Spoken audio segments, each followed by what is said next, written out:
आप देख रहे हैं प्राइम टीवी, सच साहस सरोकार। नमस्कार, स्वागत है आपका प्राइम टीवी में और मैं हूं आपके साथ स्वप्तिल यादव। वक्त हो चला है बड़ी खबरों का, तो रुक करते हैं खबर की ओर। मुख्यमंत्री योगी आदित्यनाथ आज सिद्धार्थनगर और गोरखपुर दौरे पर हैं। लोकसभा 2024 का चुनाव बेहद नजदीक है और ऐसे में यूपी की 80 सीटों की बागडोर सीएम योगी आदित्यनाथ के हाथ में है। जहां सीएम योगी बम्पर होली गिफ्ट देंगे, वहीं सिद्धार्थनगर में मुख्यमंत्री 551 करोड़ परियोजनाओं का लोकार्पण और शिलान्यास करेंगे। सुबह 11:30 बजे से बीएसए मैदान सिद्धार्थनगर में कार्यक्रम आयोजित होगा। वहीं आपको बता दें कि 4000 छात्र छात्राओं को टैबलेट और स्मार्टफोन का वितरण किया जाएगा। इसके बाद मुख्यमंत्री गोरखपुर जाएंगे, जहां 76 विकास परियोजनाओं का लोकार्पण और शिलान्यास करेंगे। इसके अलावा 1800 करोड़ की टाउनशिप की सौगात देंगे। वहीं आपको बता दें कि टाउनशिप 207 एकड़ के क्षेत्रफल में बन रही है। तो आज का दौरा बेहद खास होने वाला है, क्योंकि आज सीएम योगी आदित्यनाथ 2 जिलों के दौरे पर हैं। सिद्धार्थनगर और गोरखपुर के दौरे पर सीएम योगी आदित्यनाथ बड़ी सौगात देंगे। होली के त्योहार की सौगात भी सीएम योगी आदित्यनाथ प्रदेश वासियों को देंगे। तो इसके साथ सबसे ज्यादा जो फायदा होगा वो सिद्धार्थनगर और गोरखपुर की जनता को होगा। इसी खबर पर ज्यादा जानकारी के लिए हमारे साथ धनेश जुड़ चुके हैं। धनेश, एक बार फिर से गोरखपुर दौरा है और सिद्धार्थनगर दौरा है। लोकसभा 2024 के चुनाव से ठीक पहले ये दौरे कितने कारगर साबित होने वाले हैं धनेश? 2024 जो लोकसभा चुनाव नजदीक है, वही होली भी नजदीक है। होली भी आने वाली है। देखा जाए लोकसभा चुनाव या फिर उससे पहले होली का जो त्योहार जो पड़ा है, उसका एक बड़ा सौगात सीएम योगी आदित्यनाथ जो है गोरखपुर वासियों को देने वाले हैं। 18.77 करोड़ परियोजनाओं का जो 76 परियोजनाओं का लोकार्पण शिलान्यास करेंगे।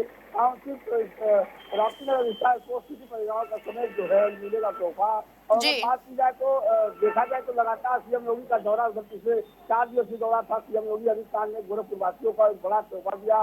देवैया कुशीनगर और आज सिद्धार्थनगर गोरखपुर का जो है बड़ा तोहफा देने वाले सीएम योगी आदित्यनाथ जी।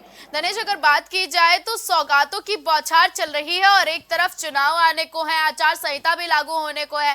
तो त्योहारों के सीजन में ये सौगात जनता के लिए, सिद्धार्थनगर और गोरखपुर की जनता के लिए कितनी कारगर साबित होगी, और चुनाव से पहले जो 80 सीटों की बागडोर सीएम योगी आदित्यनाथ के हाथों में दी गई है, वो कितनी सही साबित होगी? बात की जाए 80 सीटों का लड़ाया जाता है। लोकसभा सीट से जो है तो 80 सीट यूपी से निकल के आते हैं, जो बहुत ही खास होते हैं। तो कहीं ना कहीं जो दौरे पिछले दौरे हुए, कुशीनगर सिद्धार्थनगर आज दौरा है, जो लगा देवरिया कुशीनगर जो है गोरखपुर दौरा पिछले 4 दिवसीय दौरे किए थे, और आज सिद्धार्थनगर गोरखपुर का दौरा है। तो कहीं ना कहीं देखा जाए तो सौगात ये होली की सौगात कही जा सकती है, बड़ी सौगात तोहफा कहा जा सकता है। और कहीं ना कहीं चुनावी अगर बात की जाए तो लोगों ने चर्चाएं की है। चुनाव के पहले, आचार संहिता के पहले पीएम मोदी और जो है सीएम योगी लगातार जो है लोगों को जो है सौगात दे रहे हैं, लोकार्पण शिलान्यास कर रहे हैं। कहीं ना कहीं देखा जाए तो चुनाव से भी जुड़ी हो सकती है, और आचार संहिता पहले भी अगर देखा जाए तो ये जो तोहफे की बारिश है, तो कहीं ना कहीं चुनाव से जोड़ता नजर आ रहा है। जी धनेश, अगर बात की जाए तो चुनाव नजदीक है और ऐसे में आज क्या क्या कार्यक्रम होंगे, और ये कार्यक्रम सिद्धार्थनगर में पहले कब होंगे और गोरखपुर में कब होंगे? देखिए, सीएम योगी आदित्यनाथ का 2 बजे बाद दौरा गोरखपुर जो है मांडीला स्थित गाँव फतेहपुर गाँव में है, जहाँ स्पोर्ट्स सिटी जो है उनका लोकार्पण करेंगे। 76 परियोजनाओं का 76 करोड़ के 76 परियोजनाओं का लोकार्पण शिलान्यास करना है सीएम योगी आदित्यनाथ का। उसके बाद MMUT जो है मदन मोहन मालवीय जो है जो विश्वविद्यालय यहाँ पे प्रौद्योगिकी विश्वविद्यालय, वहाँ पे उनका फार्मासिस्ट जो है बिल्डिंग का भी नींव रखेंगे सीएम योगी आदित्यनाथ। कहीं ना कहीं देखा जाए तो छात्र या महिलाएं या कोई भी जो भी हो, ये लगातार जो है पीछे एनसीसी कैडेट का जो अकेडमी खोलना है, तो कहीं ना कहीं सबके लिए कुछ न कुछ सीएम योगी आदित्यनाथ लगातार दे रहे हैं। और जो कहीं ना कहीं देखा जाए तो चाहे महिलाएं हैं, चाहे बच्चे हो, चाहे स्टूडेंट हो, सभी को जो है लगातार स्मार्टफोन हुए, एनसीसी अकेडमिक हुए, एनसीसी आज जो फार्मासिस्ट जो का शिलान्यास करेंगे सीएम योगी। और कहीं ना कहीं आवास जो स्मार्ट सिटी बनाने के लिए आवास का शिलान्यास सीएम योगी करेंगे तो कहीं ना कहीं देखा जाए बदलाव, बहुत बड़ा बदलाव गोरखपुर में बदलाव। जो स्मार्ट सिटी की बात करते हैं, स्मार्ट जी। सिटी के रूप में, तो कहीं ना कहीं सपने साकार होते दिख रहे हैं जी। तो दिनेश, अगर आज की बात की जाए तो गोरखपुर में और कौन कौन शामिल होगा, क्योंकि दौरों के सिलसिले में लगातार सीएम योगी आदित्यनाथ के साथ अन्य लोग भी मौजूद रहते, तो आज उनके साथ कौन मौजूद होने वाला है इस दौरे में? जी बिल्कुल, अगर बात की जाए तो लोकसभा चुनाव है तो कहीं न कहीं रवि किशन अछूते नहीं रहेंगे। हर कार्यक्रम में रवि किशन जो प्रत्याशी है लोकसभा सीट के, सदन लोकसभा सीट के प्रत्याशी हैं, तो जरूर वो तो हमेशा सभी कार्यक्रम में मौजूद रह रहे हैं। और सीएम योगी उनके लिए अपील भी कर रहे हैं कि इनको दोबारा फिर से जो है भारी बहुमत से जिताया जाए। लगातार जो है सीएम योगी हो गए और ग्रामीण विधायक विपिन सिंह है, प्रदीप शुक्ला हो गए, तो कहीं न कहीं और जो है पंचायत विधायक जो है सारे लोग यहाँ पे कार्यक्रम में मौजूद रहेंगे, शिरकत करेंगे। और बात की जाए सुरक्षा व्यवस्था की, तो सुरक्षा व्यवस्था पहले से ही अधिकारी मौके का निरीक्षण कर चुके हैं। डाक स्टार्ट हो गया और सारे कैमरे जो है, सारी चीजें जो खुद आला अधिकारी मौके पहुंचते हैं, किस चीज की मंच से लेकर और आने वाले जितने कार्यक्रम में आने वाले जो है लोगों का सारा व्यवस्था चुस्त कर ली गई है जी। सुरक्षा को लेकर अगर धनेश बात की जाए तो सीएम के दौरे में सुरक्षा के क्या इंतजामात किए गए हैं दोनों जिलों के लिए? जी बिल्कुल, अगर सुरक्षा की बात की जाए तो पहले से रूट मार्च कर लिया था। जो उनके जो स्टार्ट होते हैं पहले से सारी रोड की जो रोड मैप होता है उसको देख लेते हैं, रोड मैप में कोई दिक्कतें ना आए, सारी चीजों को पहले ही रूट मार्च और स्टाफ द्वारा सारे जांच पड़ताल कर लिया जाता है।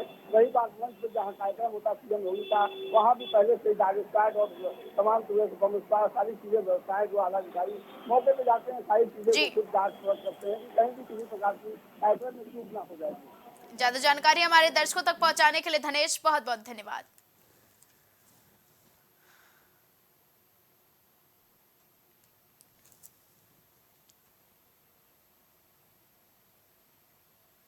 लोकसभा चुनाव में सरकार की उपलब्धियां बताने के लिए भारतीय जनता पार्टी अपनी टीम तैयार करने जा रही है। यह टीम भाजपा मीडिया कार्यशाला के जरिए तैयारी करेगी और इसकी शुरुआत आज कानपुर से होगी और इसके बाद कल आगरा में, गोरखपुर में, 17 मार्च मेरठ में और 19 मार्च को वर्कशॉप होगी। वहीं वाराणसी में 20 मार्च, लखनऊ में 21 मार्च को मीडिया वर्कशॉप होगी। वहीं आपको बता दें कि ये कार्यशाला क्षेत्रीय स्तर पर आयोजित की जाएगी। भाजपा मीडिया कार्यशाला के जरिए जीत की रणनीति और तैयारियों को परखेगी और इसके जरिए मोदी सरकार की उपलब्धियों को जनता तक पहुंचाने की रणनीति बनाई जाएगी। तो ऐसे में लोकसभा 2024 का चुनाव बेहद नजदीक है और भारतीय जनता पार्टी कोई भी कसर चुनाव की तैयारियों में नहीं छोड़ना चाहती है। इसलिए भारतीय जनता पार्टी अब मीडिया वर्कशॉप करेगी और अपनी उपलब्धियों को बताएगी कि भारतीय जनता पार्टी ने क्या क्या उपलब्धियां की हैं। तो ये जो सिलसिला है वर्कशॉप का वो जल्द ही शुरू होने वाला है। इसके लिए बीजेपी ने एक टीम गठित की है जो टीम अपनी उपलब्धियों को, यानी कि भाजपा सरकार की उपलब्धियों को बताने का कार्य करेगी। तो लोकसभा 2024 का चुनाव अब बेहद नजदीक है और ऐसे में चुनावी तैयारियां, सियासी गलियारों में हलचल सभी तेज हो गई है। पक्ष हो या फिर विपक्ष लगातार अपनी तैयारियों में मजबूती देने का काम कर रहा है। जिस तरह मकान खड़ा किया जाता है तो पिलर की जरूरत होती है, उसीलिए भारतीय जनता पार्टी को अपनी उपलब्धियां गिनाने के लिए मीडिया वर्कशॉप की जरूरत आन पड़ी है। तो लोकसभा 2024 चुनाव में सरकार की उपलब्धियां बताने के लिए भाजपा अपनी टीम तैयार कर रही है और ये टीम भाजपा मीडिया कार्यशाला के जरिए तैयारी करेगी और इसकी शुरुआत आज कानपुर से होने वाली है। इसी खबर पर ज्यादा जानकारी के लिए हमारे साथ अभिनव हमसे जुड़ चुके हैं। अभिनव, भाजपा एक चुनाव की तैयारियों में तेज है, ऐसे में क्या गठित होने वाला है, टीम की आवश्यकता क्यों पड़ी है भारतीय जनता पार्टी को? अभिनव, वो संगठन रूप से लगातार जमीन पे काम कर रही है। इसी के तहत बीजेपी ने जो मीडिया प्रयोगशाला कार्यक्रम है उसका आयोजन कराना शुरू किया है। आज यानी कि 15 मार्च को ये कानपुर में इसका पहला आयोजन होगा। इसके बाद जो 16 मार्च है उसको आगरा में होगा। इसी तरह ये बुंदेलखंड से लेके पश्चिम यूपी से लेके गोरखपुर, काफी सभी रीजन में होगा और फिर 21 मार्च को राजधानी लखनऊ में, अवध क्षेत्र के लखनऊ में इसका समापन होगा। उस दिन भी कार्यक्रम होगा। इस दौरान जो प्रदेश के मीडिया प्रभारी हैं वो इस कार्यक्रम में मौजूद रहेंगे। जो वक्ता है पार्टी के वो इस दौरान मौजूद रहेंगे। और इस कार्यक्रम के तहत जो भारतीय जनता पार्टी है वो मोदी सरकार ने जो पिछले 5 साल 10 साल में काम जी किए हैं उनको लोगों तक पहुंचाने में एक मैसेज देने के लिए वो लगातार काम करती हुई जी। नजर आएगी। अभिनव, और अगर जो बात की जाए इस कार्यशाला की, तो कार्यशाला से भारतीय जनता पार्टी को कितना लाभ होने वाला है? जी बिल्कुल, देखिए भारतीय जनता पार्टी प्रदेश के लगभग सभी हिस्सों में इस प्रयोगशाला का आयोजन कराना चाह रही है। इसके तहत 15 मार्च को कानपुर में कर रही है। फिर इसके बाद बात करें ब्रज क्षेत्र की, तो आगरा में 16 मार्च को करेगी। इसके बाद पश्चिम में भी करेगी और जी 19 मार्च को काशी और वाराणसी में 20 मार्च को और 21 को लखनऊ में करेगी। तो जी भारतीय जनता पार्टी की ये जो प्रयोगशाला है मीडिया की, इसके तहत वो अपनी जो तमाम योजनाएं हैं उसको जन जन तक पहुंचाने का मीडिया के जी जरिए काम करेगी। और ये जो योजना और ये जो बीजेपी का प्लान है, ये जो इनकी संगठन की एक कह सकते हैं सोच है जनता तक अपना जी मैसेज पहुंचाने की, ये काफी बीजेपी को मददगार साबित हो जी। सके लोकसभा चुनाव अभिनव, होली से पहले ये उपलब्धियों की वर्कशॉप, क्या लगता है कि भारतीय जनता पार्टी को लोकसभा 2024 के चुनाव से पहले इस टीम को गठित करने की या ये वर्कशॉप करने की आवश्यकता क्यों पड़ी है?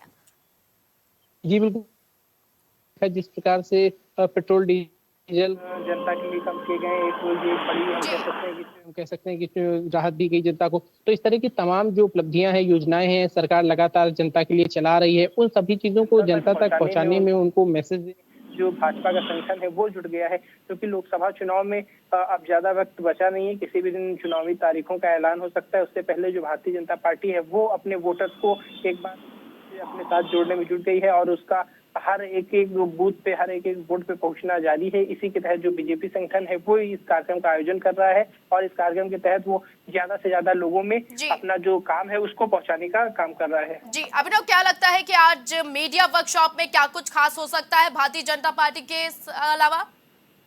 जी बिल्कुल, देखिए भारतीय जनता पार्टी के जो मीडिया के तमाम मीडिया प्रभारी हो गए, इनके प्रदेश मीडिया प्रभारी हो गए या प्रवक्ता हो गए या सह प्रभारी हो गए, ये तमाम पदाधिकारी कार्यकर्ता लोग इस वर्कशॉप में जो कार्यक्रम है इसमें मौजूद रहेंगे और इस दौरान जो जनता है उससे ये लोग कनेक्ट होने की तैयारी कर रहे हैं और जनता तक अपना मैसेज पहुंचाएंगे कि पिछले 10 साल में मोदी सरकार ने क्या काम किए, कौन से अच्छे काम है। चाहे फिर वो अभी हाल ही में देखा आपने सीए लाए या 370 कानून को लेके बात हो, इस तरह की तमाम जितनी भी इनकी बड़ी उपलब्धि है, राम मंदिर हो, तमाम चीजें अपने जो जनता है उस तक पहुंचाने के लिए बीजेपी ये प्लान कर रही है। जी अभिनव, अगर बात की जाए मीडिया वर्कशॉप में तो कौन कौन शामिल होगा? भारतीय जनता पार्टी के दिग्गज चेहरे वो कौन कौन से होंगे जो आज इस वर्कशॉप में शामिल होने वाले हैं? जी बिल्कुल, देखिए इनके जो प्रदेश मीडिया प्रभारी हैं भारतीय जनता पार्टी में, चूंकि ये मीडिया सेल जो है बीजेपी का मीडिया प्रभारी वाला वो पूरा ये कार्यक्रम कर रहा है, तो प्रदेश के मीडिया प्रभारी, जिले की जो मीडिया प्रभारी लोग हैं, इसके अलावा जो सह प्रभारी हैं और इसके अलावा जो स्थानीय नेता कार्यकर्ता बीजेपी के जगह जगह पे हैं, वो सभी इस जो कार्यक्रम है इसको सफलतापूर्वक बनाने के लिए इसमें शामिल होंगे और कहीं ना कहीं इस कार्यक्रम के जरिए जो है वो जनता तक मैसेज देने की कोशिश की जाएगी कि हमारे जो मोदी सरकार है उसने 10 साल में कितने काम किए हैं और जिससे जनता जो है वो प्रभावित होकर लोकसभा चुनाव में भारतीय जनता पार्टी को वोट करे। जी अभिनव, अगर बात की जाए तो कार्यक्रम की शुरुआत कब होगी और कहाँ होगी? जी बिल्कुल, देखिए आज से ही ये कार्यक्रम शुरू होना है। आज जो है वो कानपुर में कार्यक्रम होगा, इसके बाद कल आगरा होगा, इसी तरह फिर पश्चिम में जाएगा। आपको बता दें 19 को, फिर उसके बाद 20 को वाराणसी में जो है ये कार्यक्रम होगा। इसके बाद 21 तारीख को अवध क्षेत्र के लखनऊ में, राजधानी लखनऊ में इस कार्यक्रम को होना है। तो कहीं ना कहीं आप देखिए प्रदेश के तमाम हिस्सों में जाके बीजेपी इस जो मीडिया प्रयोगशाला कार्यक्रम है इसको ऑर्गेनाइज कर रही है और तमाम तरह के वोटर्स तक अपना मैसेज पहुंचाना चाह रही है, चाहे वो जो अन्नदाताओं के लिए राहत दे रही है या जो किसानों के लिए उसने काम किए हैं, राशन बांटे हैं, तमाम तरह के जितने भी बीजेपी ने अपने 10 साल में काम किए मोदी सरकार ने, उन सभी काम को लेके जो है वो बीजेपी मीडिया टीम जनता के बीच जाएगी मीडिया के जरिए। जी अभिनव, ज्यादा जानकारी हमारे दर्शकों तक पहुंचाने के लिए बहुत बहुत धन्यवाद।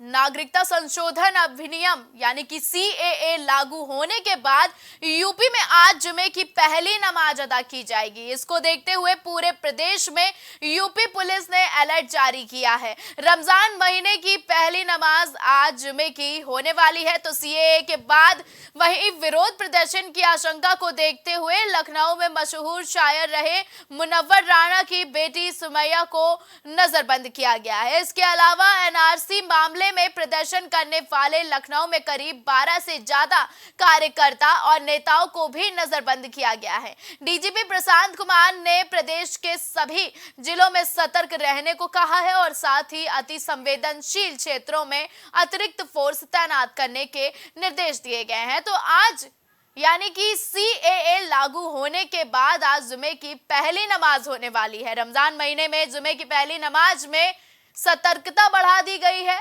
डीजीपी प्रशांत कुमार ने निर्देश दिए हैं कि सभी संदिग्ध लोगों पर नजरें रखी जाएं, किसी भी तरह की कोई गतिविधि ना हो, कोई विरोध प्रदर्शन की आशंका ना रहे, इसके लिए तैयारियां पहले से ही कर ली गई हैं। अब देखना होगा कि आज नागरिकता संशोधन अधिनियम लागू होने के बाद आज जो जुमे की पहली नमाज अदा होगी उसको देखते हुए पुलिस प्रशासन कितना अलर्ट मोड पर है।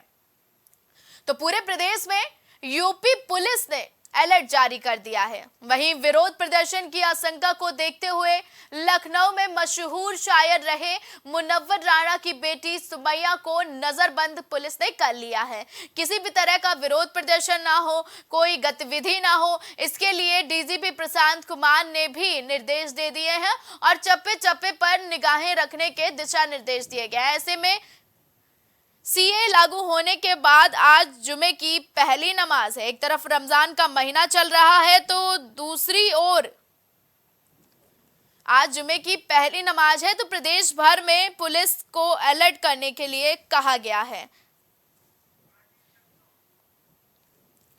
वहीं आपको बता दें कि डीजीपी ने भी निर्देश दे दिए हैं और इसके अलावा एनआरसी मामले में प्रदर्शन करने वाले लखनऊ से करीब 12 से ज्यादा कार्यकर्ता और नेताओं को भी पुलिस ने नजरबंदी किया गया। डीजीपी प्रशांत कुमार ने प्रदेश में सभी जिलों में सतर्क रहने को कहा है और साथ ही अति संवेदनशील क्षेत्रों में अतिरिक्त फोर्स तैनात करने के निर्देश दिए हैं। तो ऐसे में सीए लागू होने के बाद आज जुमे की पहली नमाज है, जिसके बाद प्रदेश में और राजधानी में पुलिस को नजरबंद रहने के लिए कहा गया है। तो आज यूपी पुलिस अलर्ट मोड पे है क्योंकि आज जुमे की पहली नमाज है और आज जुमे की पहली नमाज अदा करी जाएगी। नागरिकता संशोधन अधिनियम लागू होने के बाद यूपी में आज जुमे की पहली नमाज अदा की जाएगी। इसी खबर पर ज्यादा जानकारी के लिए मोहम्मद कलीम हमसे जुड़ चुके हैं, वहीं प्रयागराज से पवन पटेल भी हमसे जुड़ चुके हैं। तो कलीम, क्या कुछ देखने को मिल रहा है राजधानी में, क्योंकि आज सीएए लागू होने के बाद पहली नमाज अदा की जाएगी, तो क्या तैयारियां की गई हैं पुलिस प्रशासन की ओर से? इस तरीके से जब से लागू हुआ है तो उस दौरान से ही लगातार पर है, क्योंकि यूपी को अलर्ट मोड पर रखा गया। क्योंकि इससे पहले की अगर तस्वीरों की बात की जाए साल 2019 की, जब एनआरसी सीए लागू होने की बात आई थी तो उस दौरान काफी प्रदर्शन देखने को मिला था, जगह जगह प्रदर्शन हो रहे थे। इसके साथ ही कई जगहों पर हिंसा भी देखने को मिली थी। तो उन सभी मामलों को देखते हुए जब से सीए का नोटिफिकेशन आया है उसके बाद से यूपी हाई अलर्ट पर रहने के साथ सभी अधिकारियों को निर्देश दिए गए थे कि हर संवेदनशील इलाकों पर पेट्रोलिंग और गश्त बढ़ाएंगे और पुलिस लगातार पेट्रोलिंग करती हुई नजर आएगी। और इसके साथ ही अगर संवेदनशील इलाकों की बात की जाए जहां पर प्रदर्शन की शुरुआत हुई थी, उन जगहों पर पुलिस फोर्स की तैनाती करने की बात कही गई है। तो वहीं इसके साथ ही अगर बात की जाए जो मुख्यालय से निर्देश जारी हुए तो उस निर्देश के साथ ही साफ तौर से कहा गया था किसी एक जगह पर लोगों के इकट्ठा होने नहीं दिया जाएगा। यानी कि अगर बात की जाए जो सीए लागू होने के बाद से जो पहला जुमा पड़ रहा है तो जुमे के दौरान जो मुस्लिम समुदाय के लोग हैं वो एक जगह पर इकट्ठा होते हैं नमाज पढ़ने के लिए। तो उसको लेकर के साफ तौर से हिदायत दी गई है कि उस दौरान किसी तरह का कोई भी भड़काऊ बयान ना हो या फिर उस जगह पर किसी तरह की ऐसी अराजकता ना हो जिससे कि यूपी की स्थिति जो है, माहौल जो है खराब हो सके। तो उससे निपटने के लिए साफ तौर से निर्देश दिए गए हैं। और अगर देर रात की तस्वीरों की बात की जाए तो देर रात से ही जो पुलिस फोर्स है वो लगातार पेट्रोलिंग करती हुई नजर आ रही थी। जो प्रमुख स्थान अगर बात की जाए, जो पुराने लखनऊ की बात की जाए, क्योंकि जो प्रदर्शन की साल 2019 में जिस तरह से प्रदर्शन की शुरुआत हुई थी वो पुराने लखनऊ का घंटा घर था जहां पर से शुरुआत देखी गई थी जी, वहां पर भी पुलिस फोर्स तैनात कर दी गई। ठीक है कलीम, पवन आपसे जानना चाहेंगे कि आज जुमे की पहली नमाज अदा की जाएगी सीए कानून लागू होने के बाद, तो ऐसे में प्रयागराज में क्या कुछ नियम, क्या कुछ दिशा निर्देश दिए गए हैं पुलिस प्रशासन की ओर से?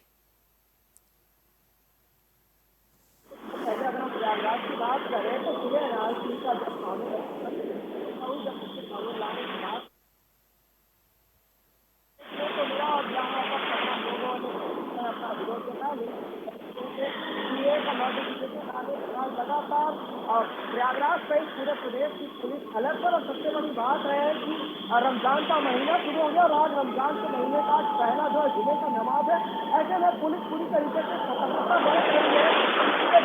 मस्जिदें हैं वहाँ पर पुलिस की तैनाती की गई है। पुलिस की लगातार सतर्क नजर आ रही है। ठीक है पवन, आपको रोकना चाहेंगे। कलीम, एक तरफ देखा जाए तो लखनऊ के मशहूर शायर की बेटी को नजरबंद किया गया है, आखिर क्या वजह है इसके पीछे? और आज जुमे की पहली नमाज है सीए कानून लागू होने के बाद, तो क्या कुछ नजरबंद किया जाएगा और पुलिस कैसे निगाहें रखेगी संदिग्ध लोगों पर कि कोई भी गतिविधि ना हो सके?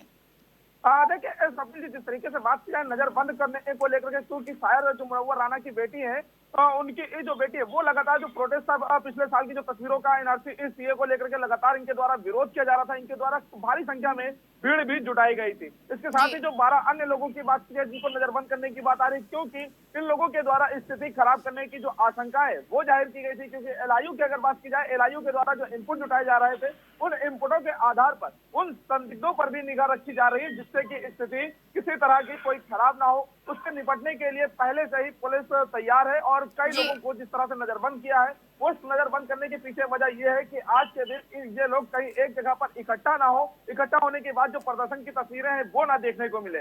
इसके साथ ही अगर सोशल मीडिया की अगर बात की जाए इन लोगों के, तो सोशल मीडिया पर भी खासतौर से निगाह रखी जा रही, जो कि पुलिस मुख्यालय से लगातार एक टीम इस पर निगाह बनाए हुए है कि सोशल मीडिया पर किसी तरह की कोई भी ऐसी स्थिति इन लोगों के सोशल अकाउंट से ना देखी जाए, जिससे कि लोगों के भड़काऊ होने की, भड़कने की जो स्थिति है या फिर ब्रेन वॉश कर लोगों को सड़क पर उतारने की जो तस्वीरें हैं वो ना देखने को मिले। इन सभी चीजों को लेकर के पुलिस फोर्स पूरी तरीके से अलर्ट मोड पर बीती देर रात से ही नजर आ रही है। इसके साथ ही पुराने लखनऊ में कई लोगों को नजरबंद किया गया। इसके साथ ही अगर बात की जाए जो एक्टिविस्ट रही है उनको भी कई जगहों पर नजरबंद करने की बातें सामने आई है। फिलहाल साफ तौर से कहा जा सकता है कि पुलिस इन सभी स्थितियों से निपटने के लिए पूरी तरीके से तैयार है, क्योंकि लगातार अधिकारियों के द्वारा जो निर्देश दिए गए थे, अधिकारी खुद सड़कों पर उतर कर लगातार पेट्रोलिंग कर रहे थे, पुलिस फोर्स के साथ हर संवेदनशील इलाकों में पहुंच रहे थे।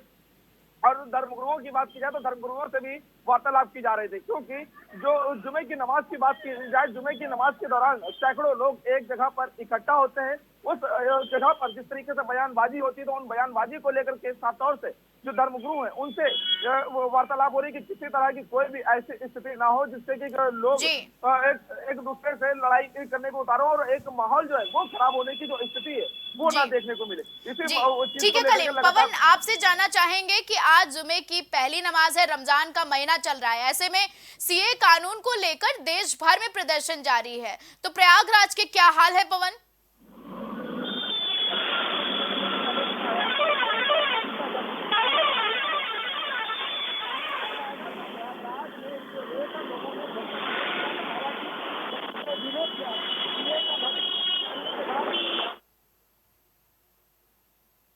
ठीक है कलीम, आपसे जानना चाहेंगे कि सीए को लेकर लगातार विरोध प्रदर्शन चल रहा है, ऐसे में रमजान का पावन महीना भी है, तो रमजान के महीने में किस तरह से प्रशासन ने सारी नमाजें कराने के निर्देश बनाए हैं और उसके बाद प्रशासन डीजीपी की ओर से क्या कुछ निर्देश जारी किए गए हैं नमाज और इन सीए विरोध प्रदर्शनार्थियों की ओर?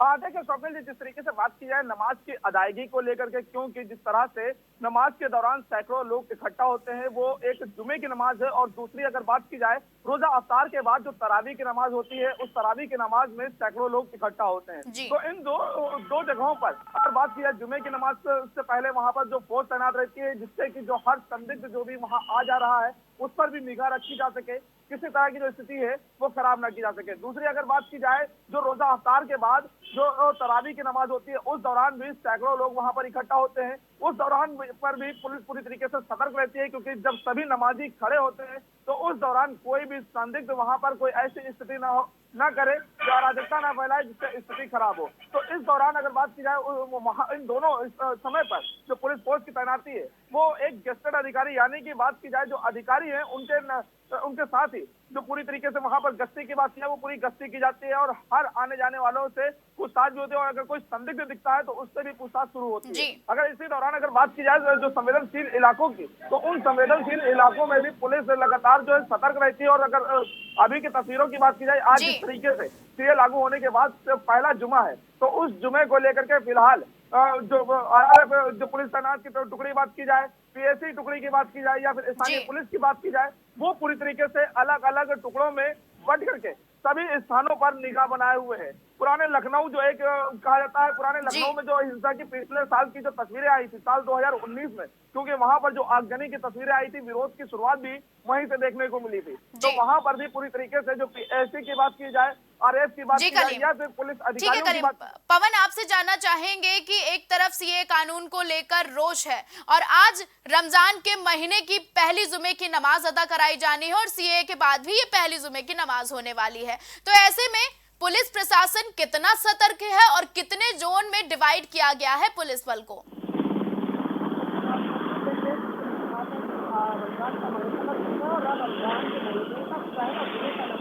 अगर प्रयागराज में जितने भी प्रमुख मस्जिदें हैं जहाँ पर लोगों को नमाज पढ़ते हैं, ऐसे में वो हमने देखी है कि प्रयागराज के तमाम स्थानों पर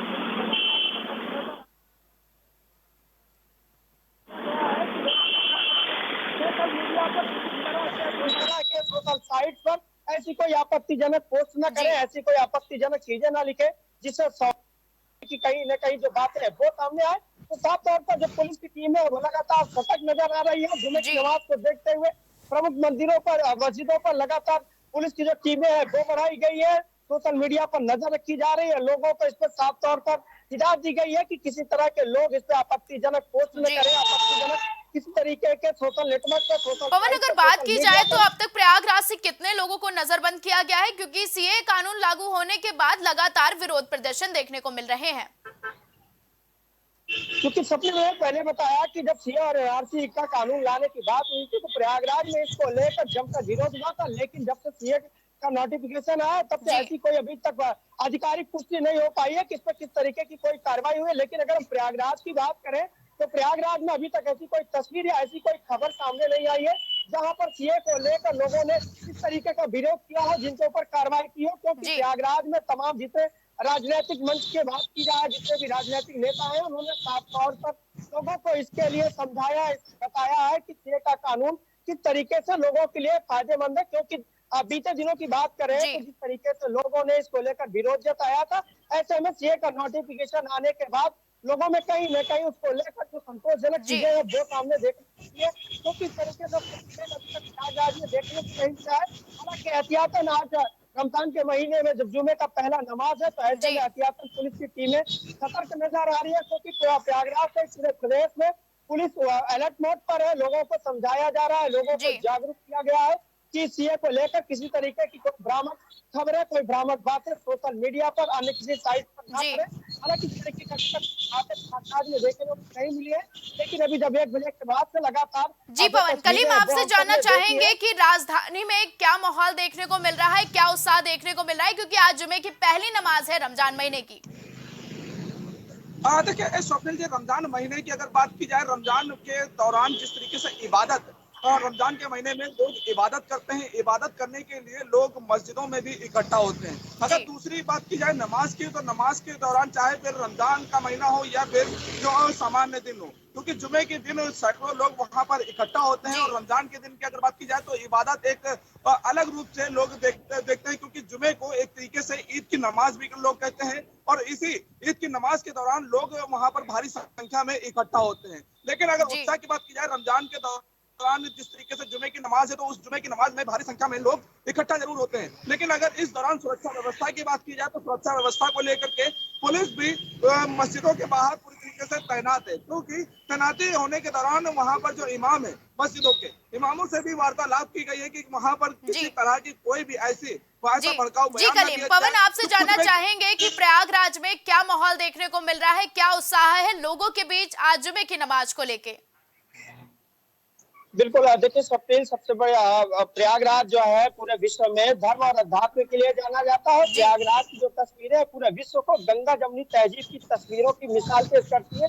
क्योंकि जितने भी प्रमुख त्योहार है हम सबने देखा है, पूरे विश्व ने देखा है कि प्रयागराज के लोगों में किस तरीके से एकता है, किस तरीके से लोग सद्भावना पूर्वक त्योहारों को मनाते हैं। सबसे प्रमुख बात है कि रमजान का पाक महीना लग चुका है और ऐसे में जितने भी मुस्लिम समुदाय के लोग हैं वो रोजे रखते हैं। हम लोग यहाँ पर मस्जिदों में जाके नमाज पढ़ते हैं। देश और अपने सुख समृद्धि के लिए, देश में अमन चैन के लिए दुआएं मांगते हैं। हालांकि प्रयागराज की बात करें तो रमजान के महीने को लेकर प्रयागराज के लोगों में खासा उत्साह है, वो देखने को मिल रहा है। हालांकि सीए का नोटिफिकेशन आने के बाद एहतियातन आज जितनी भी मस्जिदें हैं वहां पर पुलिस की तैनाती की गई है, अलग से फोर्स लगाए गए हैं। और निश्चित रूप से जिस तरीके से प्रयागराज की तस्वीरें पूरे विश्व को अपनी ओर आकर्षित करती है, ऐसे में हम कह सकते हैं कि आने वाले जो जुमे का नमाज है वो शांतिपूर्वक संपन्न होगी। लोग नमाज पढ़ेंगे, अपने घरों को वापस लौटेंगे। हालांकि किस तरीके से नमाज अदा होगी, लेकिन अगर हम तस्वीरों की बात करें तो प्रयागराज में पुलिस पूरी तरीके से अलर्ट मोड पर है। लोगों को समझाया गया है, लोगों को जागरूक किया गया है कि लोग किसी तरीके की अफवाहों में ना पड़े, किसी तरीके के अफवाहें ना फैलाएं। ऐसे में हम ये कह सकते हैं कि जो जुमे की नमाज है वो सकुशल संपन्न होगी। और प्रयागराज में पुलिस पूरी तरीके से अलर्ट मोड पर है और लोग सीए को लेकर जिस तरीके से बीते दिनों प्रयागराज में विरोध हुआ था, ऐसी कोई तस्वीर अभी तक प्रयागराज में देखने को नहीं मिलेगी।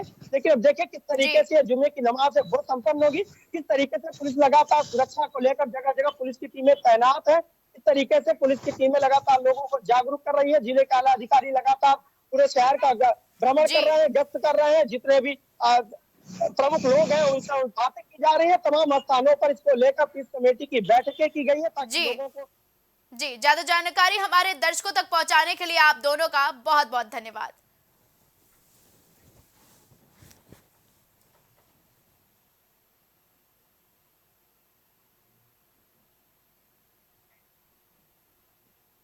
तो खबरों का सिलसिला लगातार जारी रहेगा। देश और दुनिया की तमाम बड़ी और अहम खबरों के लिए आप देखते रहे प्राइम टीवी। कुछ भाव पुष्प।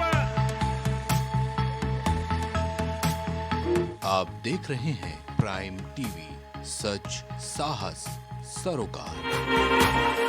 प्रधानमंत्री श्री नरेंद्र मोदी का संकल्प है कि देश का हर नागरिक पोषित, सशक्त और समर्थ बने। जब पूरा विश्व इस सदी की सबसे बड़ी महामारी कोविड-19 से जूझ रहा था, उस दौरान प्रधानमंत्री श्री नरेंद्र मोदी जी के नेतृत्व में भारत सरकार ने प्रधानमंत्री गरीब कल्याण अन्न योजना का संचालन कर देश के गरीबों की खाद्य सुरक्षा सुनिश्चित की। इसी संवेदनशीलता को जारी रखते हुए आज 80 करोड़ से भी ज्यादा लोगों को मुफ्त अनाज दिया जा रहा है। सभी को अनाज, पोषित समाज। प्रॉब्लम्स थी जो मेरे को स्टेप्स चढ़ते हुए प्रॉब्लम थी, वो अब I think so 70% is improved. ठीक है, मेरे को एंकल में प्रॉब्लम थी एंड मेरे को नसेस मसल्स प्रॉब्लम थी, जो मसल्स में काफ़ी पेन रहती है, जो अब की इस टाइम पर एक बार ही मैंने लिया, मैं लास्ट टाइम आया था, उसके बाद मैं अब दोबारा आया हूँ, तो एज ए 70% इज इम्प्रूव्ड, जो कि डॉक्टर नहीं कर सका। मैंने हाँ, मतलब मैं गंगा राम के हॉस्पिटल के डॉक्टर से तकरीबन 2 साल तक ये ट्रीटमेंट करा था कि उनको समझ ही नहीं आया ये प्रॉब्लम क्या है। दैट इज अब बेटर है।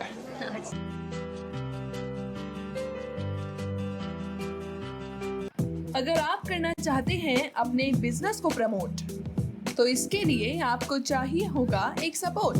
बेहतर स्क्रिप्ट, शानदार ग्राफिक्स, बेहतर विजुअल, दिखाएंगे कमाल, जानकारी पहुंचेगी जन जन तक, आपका काम करेगा धमाल।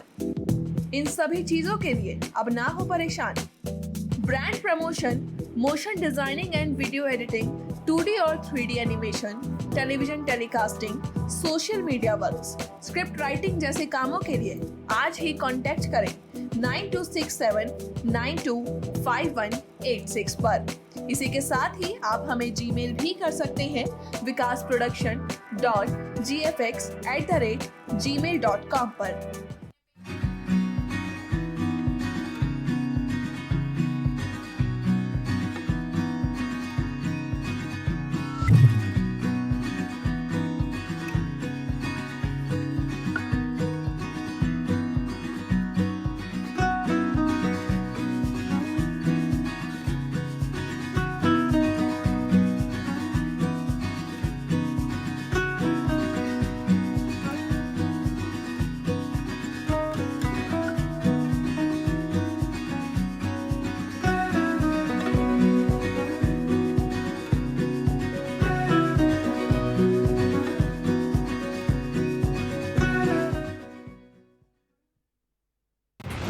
नहीं पाएगी अब यूपी की कोई भी खबर, क्योंकि हर खबर पर